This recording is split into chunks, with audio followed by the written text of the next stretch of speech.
বাস এই অবধি রান্না করেছি। এরপরে এখন মামাকে আনতে যাওয়ার টাইম হয়ে গেছে, বাকিটুকু পরে করছি।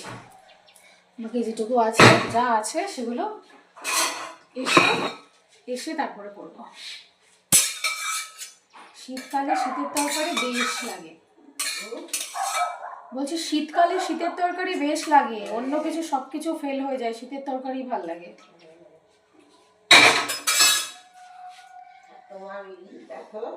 হ্যাঁ হ্যাঁ হ্যাঁ, এই তরকারিটা আমার ভীষণ ফেভারিট। মূলো, আলু, ওলকপি আর হচ্ছে এটা কি বলে, কি শাক, পালং শাক আর ধনিয়া পাতা, এটা ভীষণ ফেভারিট একটা তরকারি। এর মধ্যে এগুলো কি ডিম হয়েছে? দেখো গিলু, ও কি করে খাওয়া যাবে, ও তো ধোয়াও যাবে না। আমি ধুয়ে নিয়ে আসছি, কালা ছাড়াই ধুয়ে হলুদ মাখাইছি। তাড়াতাড়ি হয়, মামাকে স্কুল থেকে বাড়ি আনার পর বাকিটুকু আবার কমপ্লিট করছি।